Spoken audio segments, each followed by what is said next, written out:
You're entering Corsi Nation. We have a special interview today with Mike McCormick. And we've interviewed Mike before. Mike, welcome. Hey, thanks, Dr. Corsi. Good to see you again. And Chris, if you'll show Mike's book for a minute, Mike has written a book which is The Case to Impeach and Imprison Joe Biden. Now, that came out before the election. It's done very well. It is one that has been followed very closely and does lay out the case for the Biden family corruption. We'll get into that in a minute. We're going to discuss a new book today that Mike has got now in press. Mike, what's the name of that book? The name is An Almost Insurmountable Evil, How the Obama Deep State Defiled the Catholic Church and Executed the Wuhan Pandemic. Okay, I think this is going to be a really interesting discussion.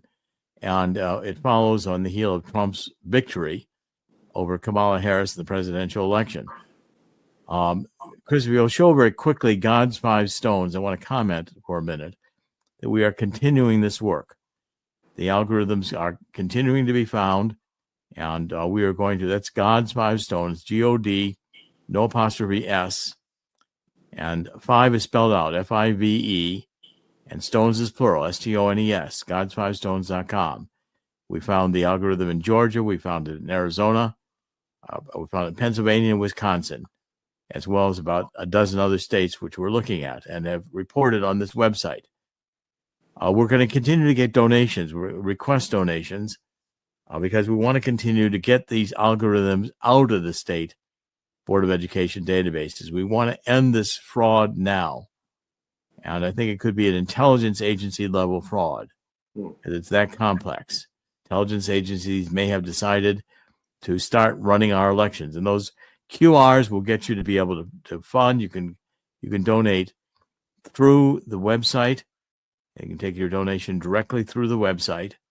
And those red buttons will direct you also to be able to fill it in and to fill out the form, access either through the QRs or through those red buttons there to say donate here. We'll be continuing to follow this, and this is, I think, going to become a major initiative, including going into 2025, to try to get our elections to be more secure.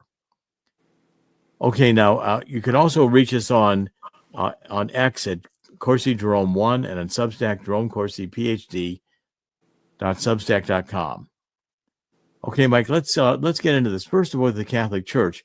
We've been doing quite a bit of work with Archbishop Vigano, and he wrote a letter to Catholics in America, which said basically that it was going to be a sin to vote for Kamala Harris, that Kamala Harris was lined with the forces that are to the deep church, right? With Bergoglio, his Pope Francis, wanting to take the Catholic Church in an LGBT direction with all of these synods, bishops with meetings with bishops, that are going to say, let's talk with these marginalized minorities.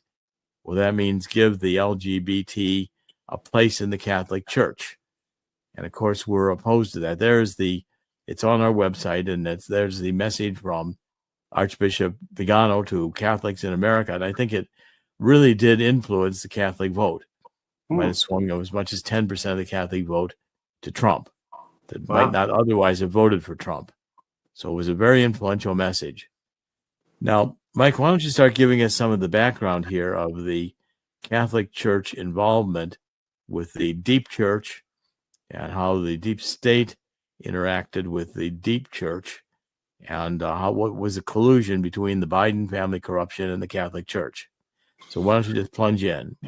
Okay, so that would be the first part of the book is the defilement of the Catholic Church, and it comes through Cardinal Theodore McCarrick. He was the central figure in this whole operation. McCarrick started off with a profile that looks like in the 60s, he went to Catholic University, came out of seminary, went to Catholic University, studied as an undergraduate, got a doctorate in sociology, and came out of there and became a fundraiser. But he was also very interested in having sex with men. And at the time, that was probably something that the intelligence agencies were looking for, that aspect of using shame somebody's shameful sexual activities to blackmail them into activities. So he winds up going through his priesthood, becoming quite a successful fundraiser, getting raised up to be a bishop. And then allegations start appearing about his use as a bishop, putting himself in a position to force young seminarians to share the bed with him in a beach house in New Jersey. There's a lot of accusations against him. They all just sort of get funneled up through the Catholic hierarchy, and then they stop at regional bishops. So he keeps moving up the ladder until the State Department gets a hold of him in the 90s, and they start using him as a global ambassador for religious freedom. They send him to sensitive areas like China, like Iran. And this is a guy who came out of the seminary, went to Catholic University, and all of a sudden he's tied right in the heart of DC diplomacy. And he is the DC voice for the Vatican, into and out of the Vatican. By 2000, by 2000, the year 2000, he gets named as the Archbishop of Washington. And then in 2001, he gets named as the Cardinal by Pope John Paul. So he's Cardinal McCarrick. He's renowned in Washington. In 2001, the Bush administration names him as the emissary between the Vatican and their trusted emissary between the Vatican and China. So he's being put into the role of representing globalist interests for the Vatican. And he's got this background where he's keeping it secret. In the early 2000s, there's the allegations about this terrible predatory sexual activities by the clergy, the Catholic clergy, come out. And McCarrick is in charge of he's on the board that's overseeing it. So this is a wolf in sheep's clothing trying to keep, keep the message. He's the bad guy who's the criminal who's, sort of in the police force, policing for the innocents, and people don't understand it. So then he becomes a favorite of the Obama administration through a guy named Dennis McDonough. Dennis McDonough is a Catholic. He had two brothers in the priesthood. Both took holy orders. One is still in the priesthood. One resigned. McDonough in 2008, before Obama had even come into the White House, had reached out to other operatives and said, we want to get the president-elect in cahoots with the Pope Benedict. And so they started this relationship, but it was a very focused relationship to try to drive McCarrick into a position where he and McDonough are meeting regularly to do what Obama wants. So McDonough moves from being an assistant in the National Security Council. He was the assistant to the National Security Advisor. He moves up to be the White House Chief of Staff. Throughout this time, there are meetings upon meetings upon meetings in the White House between McDonough, specifically Dennis McDonough, and McCarrick. McCarrick would go in and meet with him. And then he would go out and, while he was doing these international trips, go to China, go to Iraq. So he was all over the place and doing this and covering for the predatory priest scandal that was sort of bubbling around. Okay, now let's get a couple things in terms of more background. Mm-hmm. Now, in this, you are a stenographer in the White House, and why don't you explain that background and what it gave you access to being able to observe? Well, I was a stenographer in the background. I started there in 2002, so I heard about McCarrick all the time.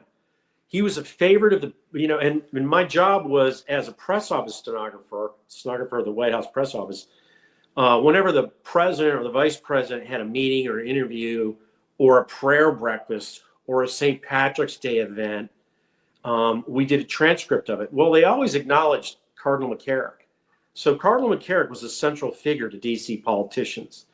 He was well liked by the Bush administration. He was well liked by both sides, but he was very particular to the Democrats. Biden was a big fan of his. Leahy, Senator Patrick Leahy was a big fan of his. Nancy Pelosi's a Catholic. She was with him a lot. But McCarrick was also very popular with the on the St. Patrick's Day. John Boehner had McCarrick speak at St. Patrick's Day events in Capitol Hill all the time. So he was a central figure, and the media knew this too. So he was well known by the media, well known by the politicians. And when Obama came in, they just moved McCarrick. He, I think his ideology as a gay priest, hidden, aligned with the sort of liberal force that Obama was talking about, trying to liberalize, attitudes towards gay people at that time in America. Well, So give us a little bit more background on McDonough. Who is McDonough? So McDonough came out of Minnesota, one of 11 kids of an Irish couple. They immigrated from Ireland. They had a large family. 2 went to the priesthood. He studied at Georgetown, and then he started working for Democrats in Capitol Hill, and eventually wound up working with Senator Obama, and then worked on his campaign. Did a great job in the campaign. The campaign reached out to Catholics, and McDonough was the guy who did that. And so once he got into the White House, he was their contact with McCarrick to get through into the Vatican. So there's some very suspicious meetings between McDonough, McCarrick, and Bergoglio in 2011, 2012, in the lead up to the resignation of Pope Benedict.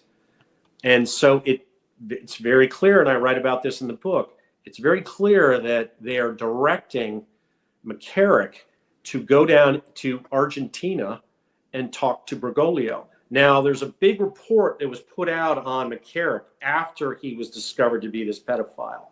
That was in 2018. He resigned from the priesthood, from the laity, he was delaicized, and then he resigned from his cardinal duties. By 2019, he was completely done with the church. He hasn't been excommunicated. He's now living sort of anonymously and avoiding the press. And he's living sort of under the church's roof, but with no official connection. He was never excommunicated by the Pope, right? He's never been excommunicated, and he's never confessed to the amount of evidence that's against him. Okay, now there's no allegations about McDonough being gay, is there? I mean, that's not been an issue. No, he's got a family and kids, but what he did was he was the guy who was putting they basically, in my opinion, I think McCarrick was a deep state operative. I think he was an intelligence community operative.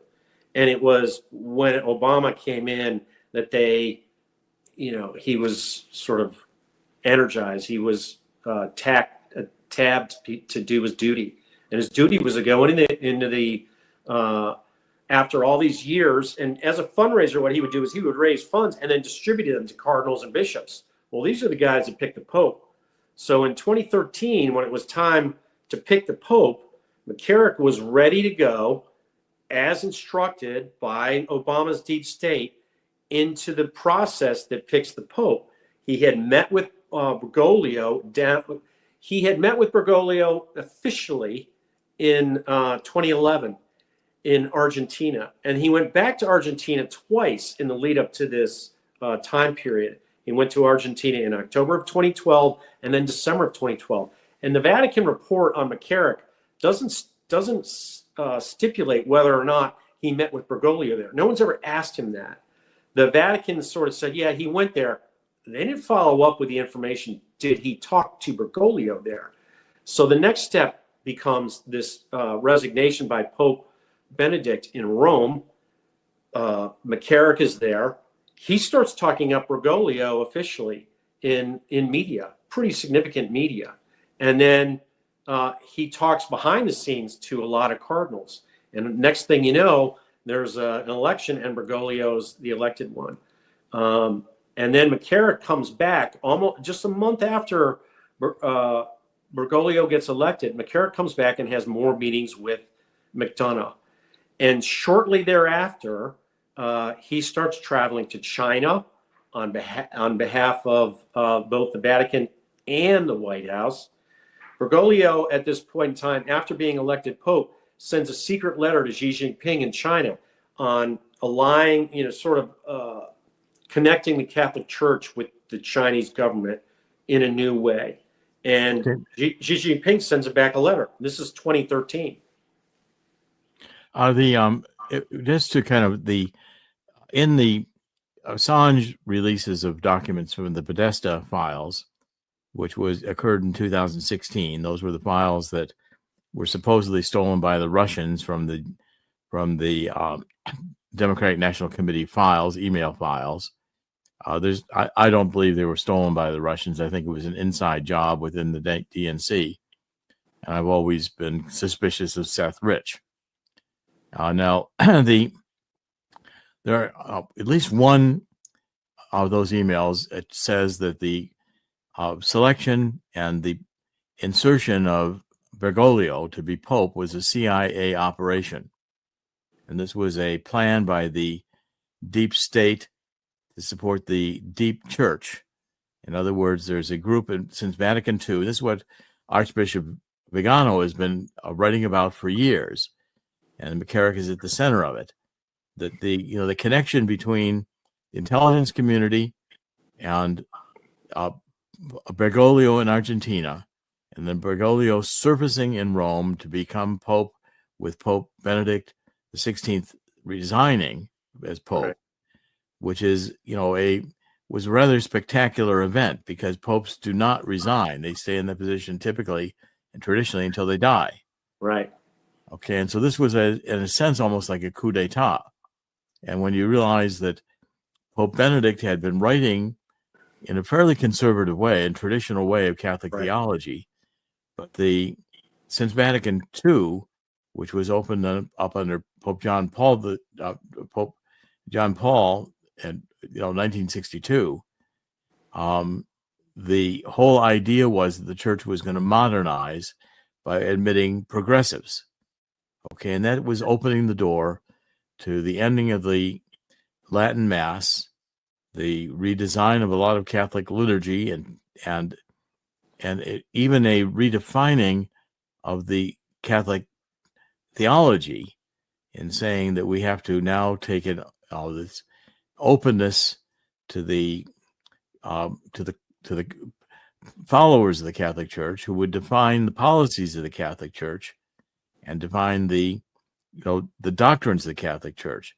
Whereas before, the Catholic Church had always been top down, and the rules were viewed as given by Jesus Christ for salvation, and these were not subjective moral standards. These were hard and fast moral rules by which human beings needed to live, which was the doctrine of the church. And one of those doctrines was that marriage is a sacrament between men and women, a man and a woman, to procreate children, and to then share the responsibility of raising those children with a moral education.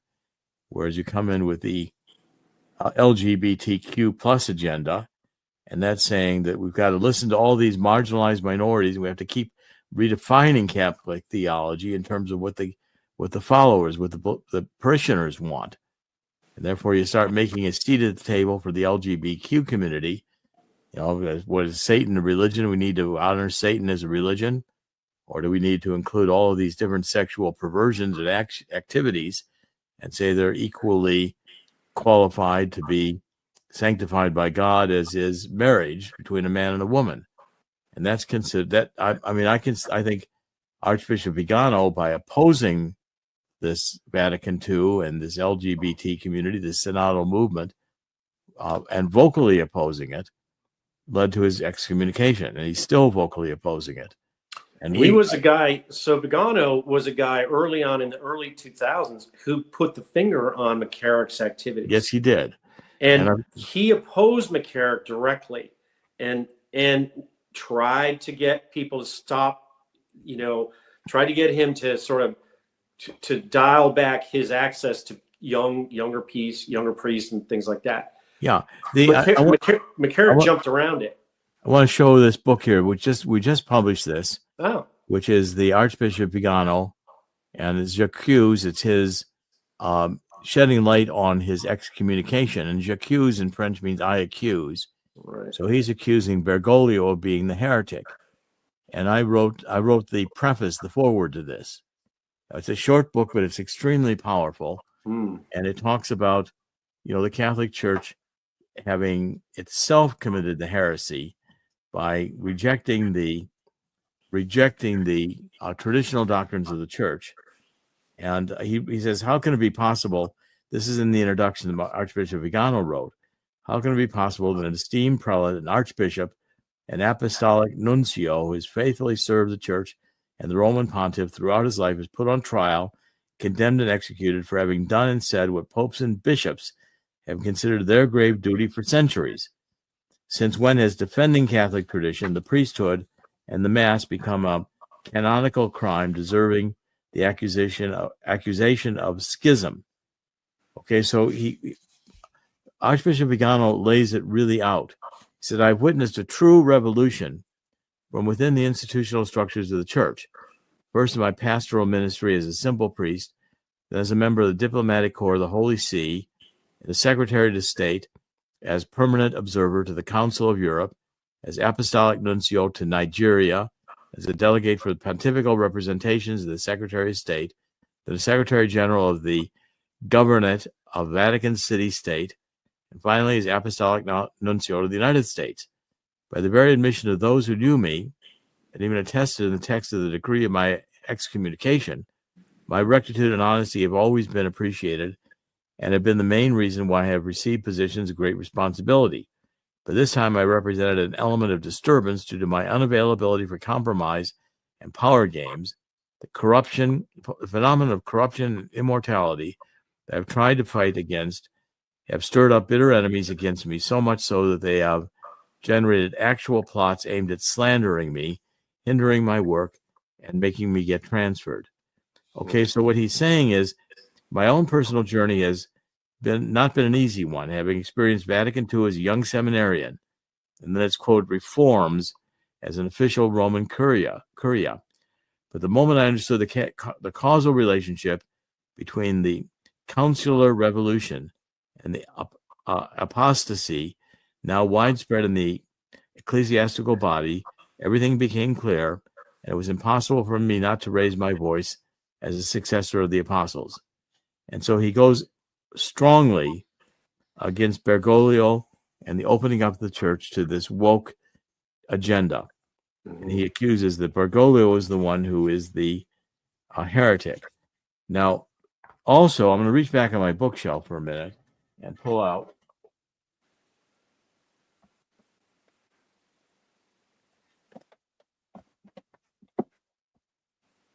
two books. Number one, this is a book that was compiled a few years ago, Voice in the Wilderness, of Archbishop Vigano's writings. And in it, he writes very hard. It was published by, let's see, by, who published this? It was, let's see, the name of the press. Take me a second to find it. But I want to make a couple points about this that are very important. I'm not sure if I can find it real quickly. Oh, the Angelical Press. And the book discusses McCarrick at great length. Okay, and it lays out what McCarrick did with the seminarians, as you say, is this was a time when Catholic seminaries studying for the priesthood, they became homosexual institutions. The church itself, with all of the deep church perversion of the priests being homosexual, and even with young boys sleeping with the altar boys, and which now has caused the Catholic Church a tremendous scandal. And the Archbishop Vigano is extremely critical Cardinal McCarrick in this book and writes at length about him. And McCarrick is an absolutely evil character. He may be the most evil of the last several hundred years in the church. What he's done is taken the church right to the edge of, what they've done by installing Bergoglio as the Pope. They opened the door to put the Catholic Church in collusion with this entire cartel aligned human trafficking, drug trafficking movement that was promoted through policies in the Obama-Biden White House. Joe Biden was his pet project from 2014 through 2016 was called the Alliance for Prosperity. They gave $1.5 billion to governments of 3 small Central American countries, Honduras, El Salvador, and Guatemala. Well, the people in Honduras were smuggling cocaine to the United States by the ton, and the United States government knew it. And Joe Biden and Barack Obama knew it, but they wanted the cartels on their side so they could bring in, they wanted to liberalize immigration. They wanted immigration reform. And what they wanted the Catholic Church to do was I call it morality laundering. They used Pope Francis for morality laundering. He came out and basically told the world we should have liberalized refugee policies in America, in Western Europe. And that's what they did. And this is the globalist goal. We're going to bring all the poor people to the wealthy people and fill the middle class with sort of the lower class people from other countries. And the elites will be okay. Everybody else is going to suffer. That's what this past election was all about. This election was an eruption about what Donald Trump did in 2016 when he said, we're going to build a wall. And people really started getting that. And I was in that White House in 2016 when he said, we're going to build a wall. I didn't really focus that much on the wall part of it. What I focused on Donald Trump's power was he went to places that no other presidential candidate had gone to. And I'd worked for 2 previous presidential candidates as they got reelected in 2004 Bush, 2012 Obama. And they went all over the place. Trump went to places they never went. He went to the people who needed to hear from him. And he built his reputation and his MAGA movement on the fact that he was speaking for the people. And what the people wanted then in 2016, they wanted a sensible immigration policy. And it wasn't happening. And so they elected Trump. The deep state came in and tried to undermine Trump. Bergoglio, Pope Francis, tried to undermine Trump. As he was getting elected in 2016, Bergoglio went out and did events basically on behalf of Obama, countering the Trump anti-immigration message. And that became even worse as time went on. By 2020, to take Trump out, they had to put together the plandemic, the Wuhan plandemic. And to do that, they used Bergoglio, the Catholic Church. They shut down the Catholic Church during this fake pandemic. And Bergoglio was the guy who did it in March of 2020. That was just as Joe Biden turned the corner in his reelection campaign. All of a sudden, he becomes the only guy being reelected. The Democrats are sending all these mail-in ballot legal changes through the local legislatures. And all of a sudden, the election of 2020 became a huge rigged election. There's 15 million ballots that were cast for Joe Biden in 2020 that no one can find. Where did they have? They were cast for Joe Biden. Why weren't they cast for Kamala Harris 4 years later? Where did those Democrats go? Those 15 million Democrats. People are starting to ask. Well, we shut down the mail-in ballot fraud with gods5stones.com and finding the algorithms in the State Board of Election databases. Also, Mike, it was in July, I wrote an article and published it in American Thinker, which was discussing your book and the fact that you were witness to this scheme by McCarrick to divert U.S. taxpayer funds and Catholic charities money into this cocaine smuggling and child sex trafficking operation that was centered in Honduras. And you had in 2014, the Obama administration launched this Alliance for Prosperity, and it opened up this flood of immigration from Central America's Northern Triangle countries of Guatemala, Honduras, and El Salvador. Great. And in 2014, Biden led the initiative to have Congress approve $750 million for the Alliance for Prosperity in 2016. Okay, so then this was all brokered by Dennis McCormick. Right. And one of you pointed out that the logs and the visitor logs document a visit by McCormick to McCarrick to McDonough in June 2014. Mm-hmm. The same month that Vox.com reported, quote, the United States government and the American public were startled by an influx of children traveling alone from Central America to the Rio Grande Valley in the U.S. In the spring and summer of 2014, the number of children reached a crisis point.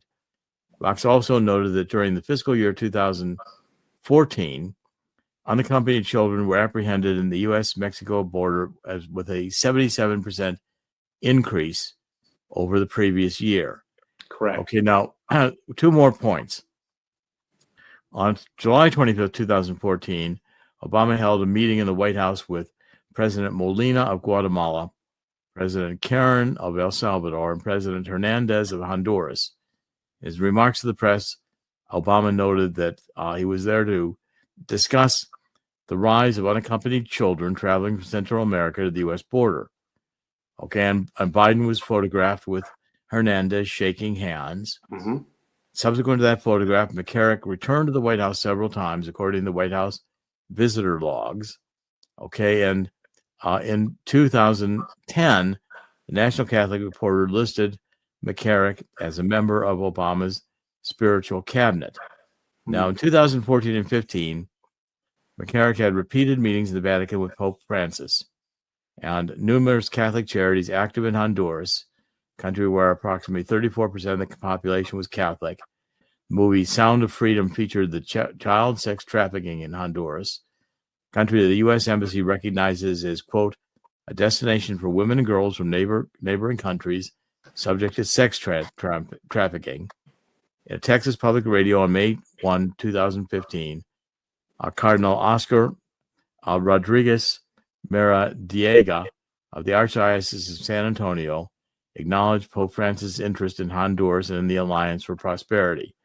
Now, the complicity here of all these people, including in 2021, an investigation by the Archdiocese of St. Paul, which concluded that Dennis McDonough's brother, Father Kevin McDonough, as a top official of the Archdiocese, quote, had not always demonstrated sufficiently sound judgment in handling allegations of ministerial misconduct or attending to his duties to prevent harm and create safer environments. Although he was not accused of abusing children, McDonough was demoted from the Archdiocese to work as a pastor at the Incarnation Church, Catholic Church in Minneapolis. Now, again, the themes that are common in here are that you are utilizing the southern border wide open, both for drug trafficking and for the child sex slavery, the sex slavery in general, and also human slavery in general, where people end up working in basically slave conditions in one of these countries. Now, the CIA, I caught the CIA money laundering with HSBC Bank in 2011 to support the Mexican drug cartels. And right now, I'm maintaining that TD Bank just got fined $3 billion, and the CIA is very deeply involved in keeping the border open, running the drug cartels, and also running the sex slavery and making billions of dollars on it. The Catholic Church also makes billions of dollars on providing services for these immigrants. Yes. So, and at the center of all this is not only McDonough, but McCarrick. McCarrick was very closely involved with the U.S. Conference of Catholic Bishops. They're the ones that get all the money from the Health and Human Services, Department of Health and Human Services, to support refugee resettlement. Hundreds of millions of dollars. And they also, when the pandemic relief funds came out in 2020, the Catholic Church got $3.5 billion. And Trump talked about this at the Al Smith dinner. He talked about how he gave the Catholic Church a bunch of money because they needed it. The cardinal called him. He said, we've got our schools. We need money. So what they did was they had a restriction on organizations that couldn't get relief if they had more than 50 people on it. They lifted that restriction for the Catholic Church. And the Catholic Church wound up with $3.5 billion. One cardinal from Washington, a retired cardinal, Cardinal Wuerl, who replaced McCarrick and was forced to resign because he kind of covered up for McCarrick. He got $2 million just for himself in relief funds. So the Catholic Church made a lot of money through these government affiliations with the Obama-Biden people and also into the Trump administration. Trump's White House chief of staff was General John Kelly from 2017 through 2018, late 2018, a year and a half. John Kelly was deeply in collusion with the Honduran government that was smuggling drugs in the United States, cocaine by the ton. He was a close friend of, an associate with Juan Orlando Hernandez, then the president, who's now arrested and imprisoned for smuggling drugs alongside his brother. So this deep state goes from the Pentagon into the intelligence community, it goes into the Vatican, and it is collusion around drug smuggling, child sex trafficking, human trafficking, and it's the work of the devil. And this is what Pope Francis has allowed the Catholic Church to fall into. He's aligned them with the work of the devil. And that's what Archbishop Vigano is standing up for. He's saying, stop this. You're the wolf who's leading his flock to disaster. He's called on McCarrick to confess, publicly confess. I, in my book, call on McCarrick, not McCarrick, I call on McDonough to confess. McCarrick has been deemed unable to stand trial because he's old and he can't really focus his thoughts. So he's non-compos mentis. So that's where McCarrick is legally. But Dennis McDonough, if he gets, and President Trump has come out, he says, I want to do a truth commission about what's going on in the intelligence communities. If this gets looked at by this truth commission, this will take out a huge swath of the worst aspects of our deep state. The deep state that colludes with drug dealers and cartels and human traffickers, and it turns the Catholic Church into, a force for evil. This is beyond description. It's an almost insurmountable evil, and it's come to a stop because we elected Donald Trump, and that election is going to change the course of history. Well, first of all, you can't run a drug cartel or an international child sex operation without money. And you have to have a bank to do this, because you can't be driving around a semi-truck full of $100 bills to stop at a taco stand and get your lunch by pulling out a few $100 bills from the back of the semi-truck. And so therefore you got to get the money in the bank. The money is monitored. Every wire transfer in the United States and probably worldwide is monitored by the intelligence agencies, the CIA, the NSA, and also the Treasury. So this crime was known. In fact, it had to have been known that the CIA was participating, if not running it. The border is not open by accident. The border could be closed if we determined to close it. Donald Trump has said that he's going to close the border, and we should have immigration that's robust, but we have to have vetting of the people who are coming in here to know who they are and why they're coming here. And we don't want to then inundate our cities with another Marxist objective, which is to turn them blue by changing the demographics. I think it was a great surprise to the Democrats that a lot of the Hispanics in the United States voted for Trump. Yeah, they sure did. And are Catholic and would be appalled to know what the church has become. The Catholic Church has become a corrupt homosexual aiding and pedophilia aiding, especially with young boys, sex with the priests, sex in general, and this whole sexual agenda has been the A prime mover to corrupt the entire organization of the church. It's also, I think, now pretty clear that Barack Obama himself is gay and has been, I think that's more of an open secret now. And when I was talking about this, when I wrote Abomination in 2008, people weren't ready to believe it. But we had Larry Sinclair with testimony of his homosexual encounter with Obama, and that was squelched by the intelligence community. So now we've got these powerful leaders who are serving the interests of Satan, and the money that they have available through the public treasury is enormous. And the Catholic Church has benefited handsomely from this money. But you're not going to get through the seminaries right now unless you become part of the homosexual agenda. Priests coming in and sleeping in your bed. What are you going to do? And if you don't go along with it, yet the second book I wanted to show you is this book on the synodal process. It's another very, very good book. It's short, but it is written by Jose Antonio Ureta, Ureta, and Julio Laredo de Izcue, is QA. Okay, and it's the synodal process is a Pandora's box. And what they point out in here is that the whole idea is the bishops are saying we've got to go out and talk with the clergy and with the laity, the parishioners. And if they are going with an LGBT agenda, we needed to do that. In other words, they're making the official doctrine of the Catholic Church change.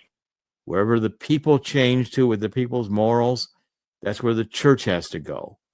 Okay, and so therefore, it isn't any fixed doctrine. It isn't Jesus Christ's message of salvation. This is a message of LGBT. Aren't these people? Why do we want to prevent these people from loving each other? And Obama and Pope Francis have been on every agenda of the left that's a lie. Not only that LGBT is perfectly acceptable, but that we should have climate change and quit using hydrocarbon fuels because they emit carbon dioxide, which can somehow a poisonous chemical, even though it's plant food. Every possible misconception and lie of Satan, these two, Obama and Pope Francis Bergoglio, have been put in place to advance. Now I would say that Catholics around the world have to understand the Obama administration, Barack Obama, Joe Biden, Dennis McDonough, those are the three primary people once McDonough became White House Chief of Staff in their daily briefing. They use the Catholic Church as a tool for their foreign policy. They use it as, and that's not what the church is for. And Pope Francis allowed that. So the Catholics around the world have to understand, they have to demand the separation of church and state as it should be, and not have church be a tool for foreign policy in the Middle East, in legalized resettlement of immigration, and in China. And the other thing is, and this is just a personal aside, I don't have a problem with gay people. I don't have there was a gay guy who was instrumental in getting Trump elected in Pennsylvania named Scott Pretzler. So I don't have a problem with gay people. I don't have a problem with the gay community. And there are gay people who are religious. That's between, in my opinion, them and their God. So, this is a really tricky time for the church to go forward into this. And people are more accepting of the gay lifestyle now than they were when Theodore McCarrick was in the seminary in 1960. So there is something coming on that. And, Chris, if you'll put up the book I wrote on the truth about neo-Marxism, cultural Maoism, and anarchy. And this is exposing woke insanity in an age of disinformation. And Mike, I'd encourage you to read this book because it shows how the ideology was purposely morphed into a sexual revolution, which was aimed at undermining Christ, Christianity, God, and creating anarchy, which is what they've done. Now, I'm going to tie this to Communist China in a minute.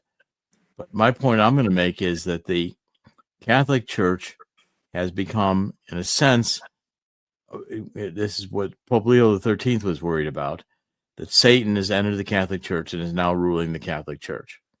And so therefore, in terms of people being gay or lesbian, there's always been a small percentage of all populations that are gay or lesbian or have sexual, what I consider to be perversions.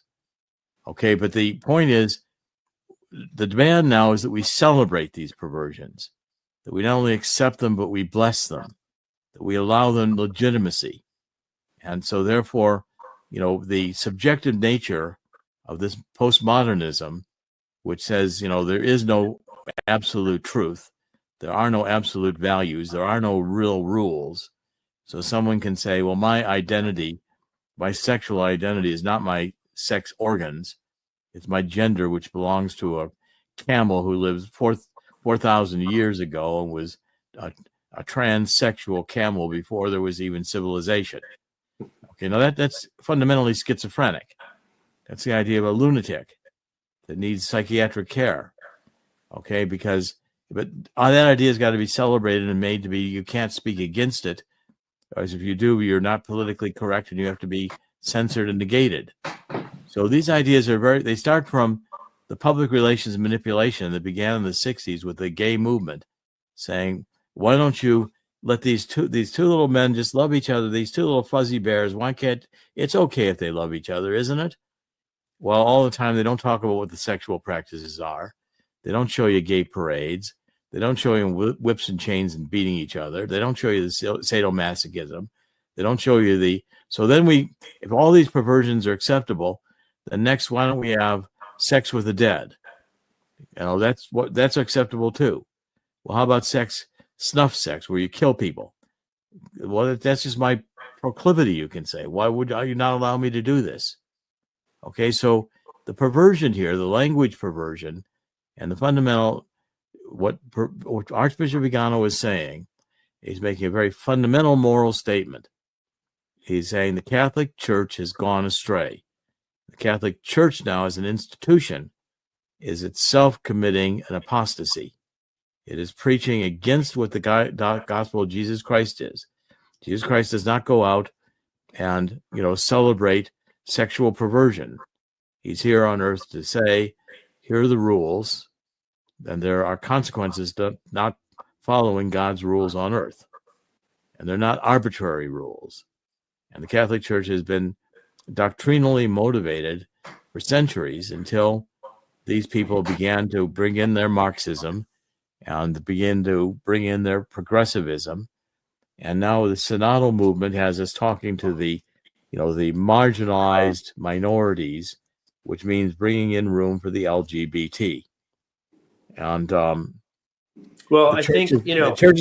One second. The church, I believe, and Vigano was saying it too, has become an anti-church, and that's the fundamental issue here, where the anti-church is then inclined to do the work of Satan, which means, as are the intelligence agencies, and you have the intelligence agencies running the world in a Truman Show. We think we're voting, but we're not. And then, we voted this time, and I think what happened with this election, thankfully, it was an almost insurmountable evil. We surmounted the evil with the election.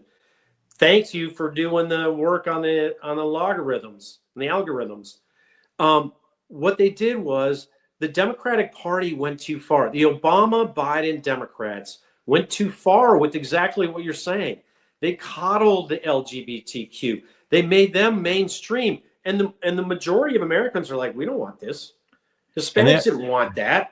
It wasn't just Catholics. It's just any Americans. They just don't want it. They don't want people dancing around and, prancing naked in the streets. Drag queen shows to try to get, as recruiting movies for the military. They don't want that. Nobody wants that. So they went too far with it, and they've been punished at the election. It is also part of what the church is going to go through. The church is going to go through what this election just went through, and it's going to, the Democratic Party is going to get toppled. I think you're going to see in a very short time, Pope Francis is going to have to come up with an idea of what to do, because he's losing legitimacy day by day. When this book comes out that I'm publishing, his legitimacy will be seriously questioned by people all around the world. Well, and look, you've got the Catholic Church also now and working with the communist Chinese government, and the Chinese government is picking the priests in the hierarchy for the Catholic Church in China while suppressing the Catholic Church, and the Pope is happy to work with Xi Jinping, and again, it's money; it's all money, and McCarrick, with his frequent embassies to China, architected this evil relationship between the Communist Chinese Party and the Vatican. Yeah, there's another name you need to put into this. That's Secretary Parolin. Cardinal, who was the Secretary of the Vatican, Cardinal Parolin. Now there was a two-person team that basically excommunicated Archbishop Vigano, and Parolin is very involved in the how the Vatican has changed its approach to communist China. Basically, the betrayal of the Chinese Chinese Catholic Church, the underground church that thrived for hundreds of years. Parolin is the guy who's behind that, and Parolin was also very involved in. He was I think he was like a archbishop in Mexico, Nigeria, and Venezuela. Very involved in these Marxist areas that have a lot of oil, a lot of money, a lot of globalists, and a lot of corruption. So Parolin is a name we need to talk about too. I talk about him a lot in the book. Parolin is the guy who put together the report. It was done under his review that made this sort of explain what McCarrick did to the church, to the media, and to the people, Catholics. So they put out this report. It was a whitewash. It wasn't a real report. And that's what Vigano was saying. It basically, in that report, makes Vigano look like he wasn't really trying hard to get rid of McCarrick, where he really was. So this guy, it's not just Pope Francis. This is the deep state. Parolin, Pope Francis, and there's others. And, Bishop Vigano stands up to him and names them. Well, it's the deep state and the deep church. Yes. And they're both now in this book, J'accuse, which we just published on authored by Archbishop Vigano. And what he says is he's talking about Archbishop Marcel Lefebvre, who before Vigano also opposed the Catholic Church in terms of apostasy. And he writes, this Archbishop Vigano is writing this here on the Catholic Church has become an anti-church, and it's antichrist oriented. To those who remind me that Archbishop Marcel Lefebvre never went so far as to question the legitimacy of the Roman pontiff, while acknowledging the heresy and even the apostasy of the consular popes, when he exclaimed, "Rome has lost the faith, Rome is in apostasy." I remind them that in the last 50 years, the situation has dramatically worsened. In all probability, this great pastor today would act with equal firmness, publicly repeating what he said then only to his clerics. Quote, "In this pastoral council, the spirit of error and lies has been able to work at ease, planting time bombs everywhere that will blow up the institution in due course." That's something that Archbishop Lefebvre wrote in 1977. And again, he who is seated on the throne of Peter participates in the worship of false gods. What conclusion could we draw, perhaps in a few months' time, in the face of these repeated acts of communication with false cults? I don't know. I wonder. But it is possible that we will find ourselves forced to believe that the Pope is not Pope, because at first sight it seems to me, I do not yet want to say it in a solemn and public way, that it is impossible for someone who is a heretic to be publicly and formally Pope. That was in March 1986.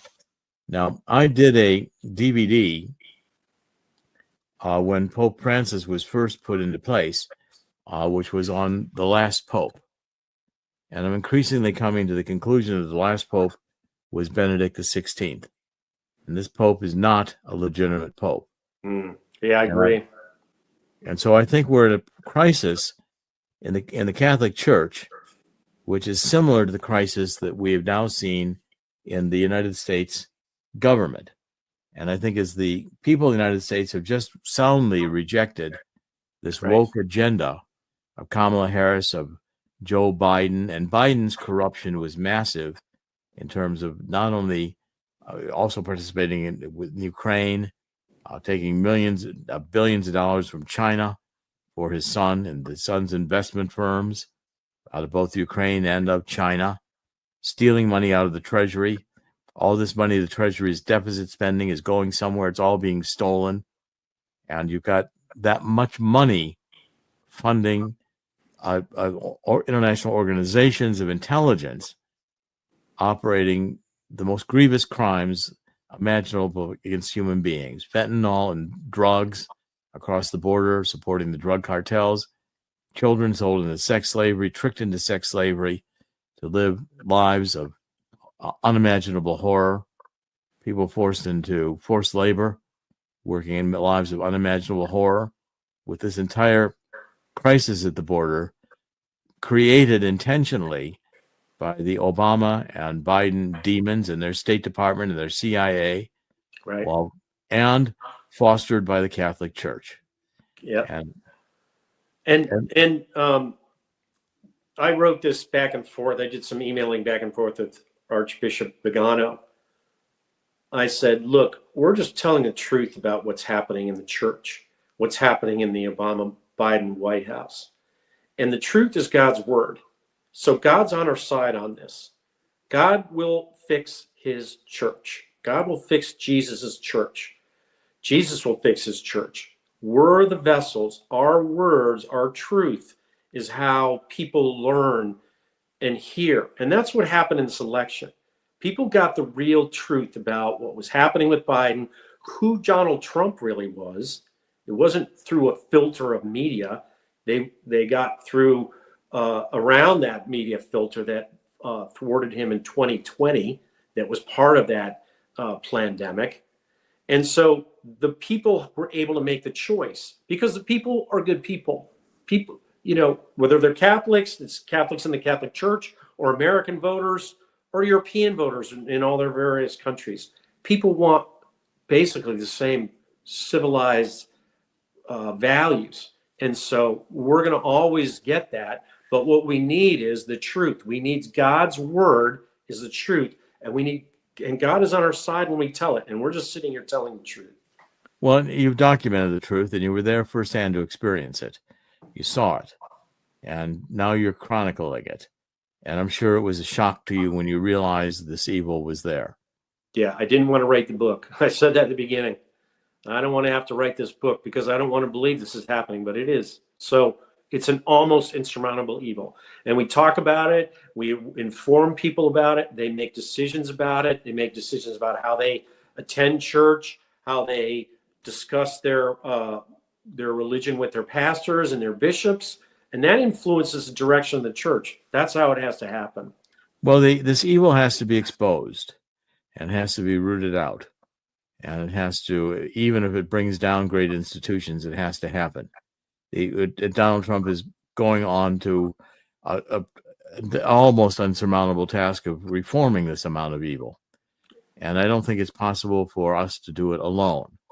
I think the entire biblical lesson is that the real path here, and what we're advancing and arguing for, is ultimately, asking for forgiveness and for repenting and asking for revival. So 2 Chronicles 7:14, which basically says, if my people will quit their evil ways and get on their knees and beg forgiveness, I will hear their plea and save their land. And we're at one of those moments where we have not yet had the judgment of God. It's impending. There will be a judgment of God. But I think that enough people have come awake instead of being woke that are fighting this now. And you see that in the vote that Donald Trump got, winning all 5 of the swing states, sweeping the majority of the country, except for some enclaves just on the Pacific coast, not even all of California anymore. A few, states in the Northeast. And other than that, the rest of the country said, no way, we don't want this nonsense. We reject it. And so therefore, that is the beginning of repentance and revival. But again, and I watched this morning a video with Donald Trump saying we've got to bring the Bible back into our lives. We've got to bring God back we won't do this without bringing God back in. And if you remember when the Antifa and Black Lives Matters were trying to burn down St. John's Presbyterian Church, which is right across the street from the White House on the other side of Lafayette Park, a church that every president of the United States has attended virtually back to the beginning, that he was held a Bible out in front, and the mainstream media ridiculed him and blamed him for the riot and blamed him for the damage done to the church. I think the American people now have rejected the media, are beginning to see the CIA, and I think we'll find the CIA's hand in the middle of deposing Benedict XVI and putting Bergoglio in as a false pope, who was a Marxist with a reputation, and I think we're going to expose that reputation. You don't think that Bergoglio is supporting all of this going on in the priesthood becoming homosexual and pedophilia with boys without having himself had a history in Argentina. And I think that history needs to be exposed. We need to understand it. We need to understand who we're dealing with. Same as with Obama. And these agendas want to take us away from traditional families. We're now having increasing numbers of children raised by one parent because of divorce. We're not having parents remain in marriages that require mature reconciliation and adjustment to another person. Not easy to do, but they're a commitment you make. And that commitment has deep meaning. It's why these are sacraments. It's why these are vows. These are promises that you should not make casually. And so therefore, until we get back to God and understanding that, our experience here is all we get to take from here, and it will be judged. The idea that, guys like Noah Harari can say God is just a sky fairy. Well, I'd like to see Harari, when he faces judgment, argue that to God himself. And so therefore, we're dealing with a fundamental disconnect, which I've tried to work on in that book on the truth about neo-Marxism, cultural Maoism, and anarchy, just like I tried to expose the truth about climate science and the truth about energy, climate change, and global warming. I wanted to make sure that everybody understood this was all nonsense. And so therefore, we're doing this in anticipation of your book. But Chris, if you'll put up the current book, I want people to see that again so that they can get the current book in anticipation of the future book. So Mike, the current book you have out is, again... Current book is The Case to Impeach and Imprison Joe Biden. It has a lot in there about this Alliance for Prosperity, a blow-by-blow description of Joe Biden's involvement in it, Orlando Hernandez's involvement in it, and General Kelly's involvement in it, and where it took the government in through 2016. I believe I stopped it in 2016. But this new book has what came out of that, and sort of the Vatican, what the Vatican did with the Alliance of Prosperity. So yes, The Case to Impeach and Imprison Joe Biden, important book to get. The two of them together are very important, and they complement each other really well. Well, Mike, we'll have you back, and when the new book is published, and we'll do more interviews on this, because I think you've had firsthand experience of the nature of this evil that we're describing in the deep state and the deep church. Exactly. And it has to be ended. It has to be rooted out. And with God's help, it will be done. Any last comments you'd like to make as we wrap up this session? No, but I thank Archbishop Pagano for all his work and his prayers. And I thank Archangel Michael for his help in this too. I think I held at 8. I had Archangel Michael's, St. Michael's prayers helping me throughout this process. Well, it's important. It should be said at the end of the Mass, and the Mass should be restored to the original liturgy. And we're not white supremacists for saying that. And we're not terrorists because we believe in God. And the concluding point I want to make in all of this is that, again, God always wins. Mm-hmm. God's going to win here too. God did not create this experience and the human race for Satan to win.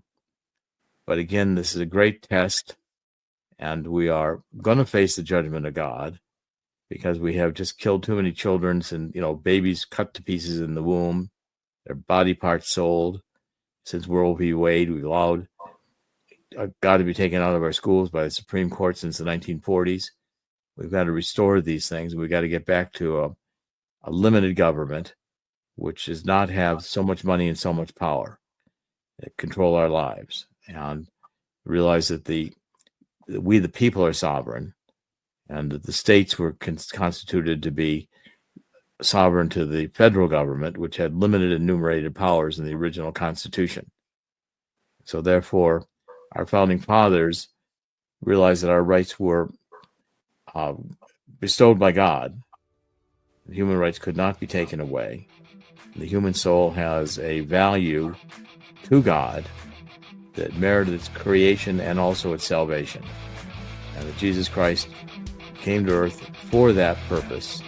And his mission was not to be liberation theology and twisted into the woke version of Kumbaya.